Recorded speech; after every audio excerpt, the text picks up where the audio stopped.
कल शाम 6:52 पर देश की राजधानी दिल्ली में लाल किले के गेट नंबर 1 पर ट्रैफिक सिग्नल के पास एक I-20 कार ब्लास्ट हो जाती है। ब्लास्ट इतना जोरदार था कि इसमें 10 लोगों की मौत हो गई, 24 से 30 लोग घायल बताए जा रहे हैं। यह खबर आप लोग अब तक सुन चुके होंगे, लेकिन अभी भी इस खबर की पूरी सच्चाई सामने नहीं आ पाई है। भारत की सुरक्षा एजेंसियां, जांच एजेंसियां इन्वेस्टिगेशन करने में जुटी हुई हैं कि कैसे भी करके इस ब्लास्ट का पूरा पता लगाया जा सके। इस कार के अंदर कौन बैठा था? क्या कार के अंदर सीएनजी सिलेंडर ब्लास्ट हुआ या कार के अंदर बॉम्ब रखे हुए थे या बॉम्ब बनाने का सामान रखा हुआ था? कल शाम से लेकर अब तक जो भी जानकारी हमारे सामने आई है, उस जानकारी को बहुत आसान भाषा में आपको बताने की कोशिश करेंगे।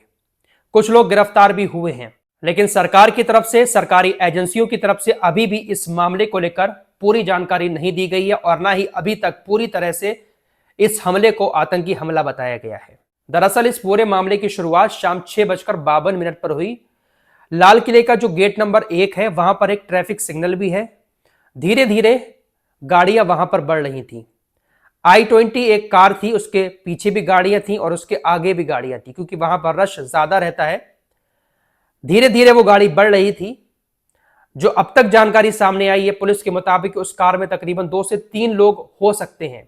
कंफर्म अभी कुछ नहीं किया गया है। धीरे धीरे I-20 कार आगे बढ़ रही थी। अचानक से उसमें जोरदार धमाका हुआ। धमाका इतना जबरदस्त था कि उसकी गूंज दूर दूर तक सुनाई दी, जमीन भी हिल गई। I-20 कार के आगे कुछ गाड़ियां थीं और I-20 कार के पीछे भी कुछ चीजें थीं। कार भी थी और कुछ ऑटो वगैरह भी थे। धमाका इतना जबरदस्त था कि जो पीछे कार थी, उनके एयरबैग खुल गए, कार के शीशे टूट गए। जबरदस्त धमाका हुआ, बहुत सारी गाड़ियों को नुकसान हुआ और 10 लोगों की मौत अब तक कंफर्म बताई जा रही है। 24 से 30 लोग घायल बताए जा रहे हैं। पहली नजर में लोगों को ऐसा लगा कि हो सकता है कि ये सीएनजी ब्लास्ट हो, क्योंकि कार के अंदर जो सीएनजी सिलेंडर रखा हुआ होता है गैस का, अक्सर वो भी फटता रहता है, फटने की खबरें आती रहती हैं, तो हो सकता है कि वही फटा हो। लेकिन जिस तरह की आवाज सुनाई दी, जिस तरह का धमाका हुआ कि तकरीबन 100-200 मीटर दूर खड़ी हुई कार के शीशे भी उससे टूट गए, तो अंदाजा यही लगाया गया कि यह शायद सीएनजी ब्लास्ट नहीं है, यह किसी विस्फोटक का ही ब्लास्ट है। किसी ऐसे पदार्थ में ब्लास्ट हुआ है जो काफी खतरनाक है, जिसका इस्तेमाल बम बनाने में किया जाता है। फिलहाल अभी तक पुलिस की तरफ से इस मामले को लेकर कोई भी फाइनल जानकारी नहीं दी गई है। बहुत सारी जांच एजेंसियां, सुरक्षा एजेंसियां जांच कर रही हैं। इस बात का भी पता लगाने की कोशिश की जा रही है कि क्या वाकई में इस गाड़ी में बॉम्ब रखा हुआ था या बॉम्ब बनाने का सामान रखा हुआ था या फिर सीएनजी ब्लास्ट है। आतंकी हमला भी अभी इसको घोषित नहीं किया गया है, क्योंकि अभी पूरी तरह से तहकीकात नहीं हो पाई है।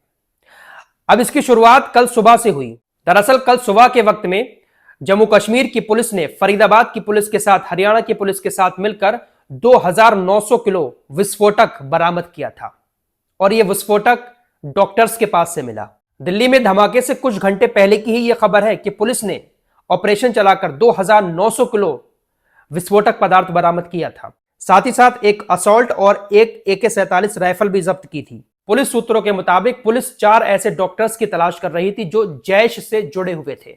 जम्मू कश्मीर पुलिस और हरियाणा पुलिस ने मिलकर 2900 किलो विस्फोटक पदार्थ को बरामद किया। साथ ही साथ 3 डॉक्टर्स को भी गिरफ्तार किया। एक का नाम है डॉक्टर मुजम्मिल शकील, दूसरे का नाम है मोहम्मद आदिल और तीसरी एक महिला पकड़ी गई जिसका नाम है डॉक्टर शाहीन शाहिद। चौथा जो डॉक्टर बताया जा रहा है उसका नाम है डॉक्टर मोहम्मद उमर। 3 को गिरफ्तार कर लिया, चौथा मोहम्मद उमर भाग गया था। अब ये जो ब्लास्ट हुआ है I-20 कार में, इसको लेकर ऐसी ही बातें सामने आ रही हैं कि इस I-20 कार में जो बैठा था वो डॉक्टर मोहम्मद उमर ही था। एक बार फिर से यहां पर क्लियर कर देना चाहता हूं कि जांच एजेंसियां अभी भी जांच करने में जुटी हुई हैं। पूरी तरह से ऑफिशियली जानकारी सामने नहीं आ पाई है। किसका हाथ था, क्या था, सिर्फ परतें खोली जा रही हैं। अभी ऑफिशियली पूरा स्टेटमेंट अभी सामने नहीं आया है।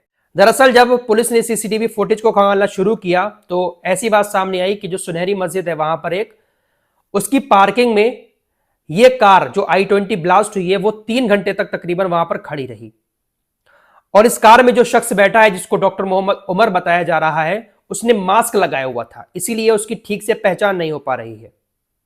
सीसीटीवी फुटेज में जो चीजें देखी गई उसके मुताबिक 3 घंटे तक तकरीबन पार्किंग में यह कार खड़ी रही, लेकिन जो शख्स इसमें बैठा था वो कार से बाहर नहीं निकला।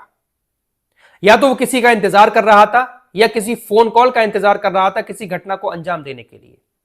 तकरीबन 2.5 से 3 घंटे वहां पर खड़ी रहती है और उसके बाद यह कार वहां से आती है और लाल किले के पास गेट नंबर 1 के पास आकर ब्लास्ट हो जाती है। वहां की तस्वीर भी जो सामने आई है कार की, उसमें भी जो शख्स बैठा हुआ दिखाई दे रहा है उसने भी मास्क लगाया हुआ है। इसीलिए कार में बैठे हुए शख्स की पहचान ठीक से नहीं हो पा रही है, लेकिन अंदाजा यही लगाया जा रहा है कि हो सकता है कि यह मोहम्मद उमर ही हो, जो चौथा डॉक्टर है।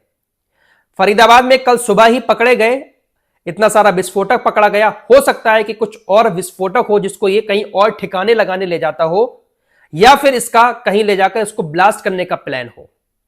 अब इन सारी चीजों की तहकीकात की जा रही है। i20 कार में ब्लास्ट के बाद जिन लोगों की वहां पर मौत हुई है उनका डीएनए सैंपल लेकर मोहम्मद उमर की मां जो कश्मीर के अंदर रहती हैं उनके डीएनए सैंपल से मैच किया जा रहा है। अगर इस कार में मरने वाला मोहम्मद उमर है तो उसका डीएनए सैंपल उसकी मां के डीएनए सैंपल से मिलाया जाएगा। अगर डीएनए मैच हो जाता है तब यह साबित हो जाएगा कि हां, इस कार में बैठा हुआ शख्स मोहम्मद उमर ही था। इन सारी चीजों पर बहुत तेजी के साथ जांच एजेंसियां जांच कर रही हैं। आइए अब उस कार की बात कर लेते हैं जो ब्लास्ट हुई है। इस i20 कार के बारे में कहा जा रहा है जिसका नंबर है HR26CE 7674। यह कार सबसे पहले 18 मार्च 2014 को मोहम्मद सलमान के नाम पर रजिस्टर हुई। इस कार ब्लास्ट के बाद पुलिस ने सबसे पहले मोहम्मद सलमान को पकड़ा। पुलिस ने जब सलमान को हिरासत में लिया तो सलमान ने कहा कि भाई मैंने तो ये कार बहुत पहले ओखला के रहने वाले देवेंद्र को बेच दी है।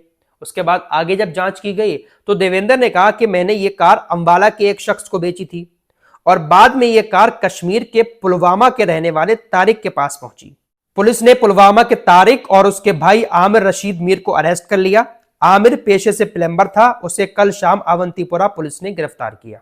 फिलहाल कुल मिलाकर बात यह है कि एक ऐसे सेंसिटिव एरिया में जहां पर बहुत ज्यादा सिक्योरिटी भी रहती है, बहुत सारे लोग भी रहते हैं, ऐसा ब्लास्ट होना बहुत सारे सवाल खड़े कर रहा है। फिलहाल अभी तक पूरी तरीके से इसको ना तो आतंकी हमला घोषित किया गया है, हालांकि आतंकियों से इसके तार मिलाए जा रहे हैं। हर चीज की अच्छे से इन्वेस्टिगेशन की जा रही है। सारी चीजें सामने आने के बाद ही जांच एजेंसियां इस बात को कंफर्म करेंगे कि ये किस तरह का हमला था और इसके पीछे कौन है। लेकिन जो भी हुआ है ये काफी दर्दनाक है। बहुत सारे बेगुनाह लोगों की भी जान चली गई, काफी सारे लोग घायल हो गए। जरा सोचिएगा कि आसपास हम हो, आप हो और ऐसा कुछ हो जाए। बहुत सोचने वाली बात है और बहुत सारे सवाल अपने आप में ये ब्लास्ट खड़े कर रहा है। फिलहाल देखने वाली बात होगी कि इसके पीछे किसका हाथ निकलता है और i20 कार में जो लोग बैठे थे वो कौन है। फिलहाल दिल्ली के सारे बॉर्डर्स पर काफी चेकिंग चल रही है। जो भी गाड़ियां आ रही हैं जा रही हैं उनकी चेकिंग की जा रही है और भी राज्यों में पुलिस अलर्ट मोड पर है। प्रधानमंत्री नरेंद्र मोदी इसी बीच भूटान के दौरे पर चले गए हैं और वहां पर जाकर उन्होंने कहा है कि बख्शा नहीं जाएगा आतंकियों को। जिसने भी इस घटना को अंजाम दिया है उनका हश्र बुरा किया जाएगा। लेकिन फिर वही बात है कि बहुत सारे लोग सवाल उठाते हैं, सरकार पर भी, विपक्ष पार्टियां भी उठाती हैं कि आखिर कहाँ चूक हो जाती है जो इतना सारा विस्फोटक राजधानी में आ जाता है या कहीं पर भी आतंकी हमला होता है तो कैसे आ जाता है। बहुत सारे सवाल भी विपक्षी पार्टियों की तरफ से उठाए जाते हैं। देखते हैं कि इस मामले पर जांच एजेंसियों की तरफ से क्या कहा जाता है। इस रिपोर्ट में इतना ही। कुछ और खबरों के साथ फिर हाजिर होऊंगा। अपना ख्याल रखिएगा। अल्लाह हाफिज।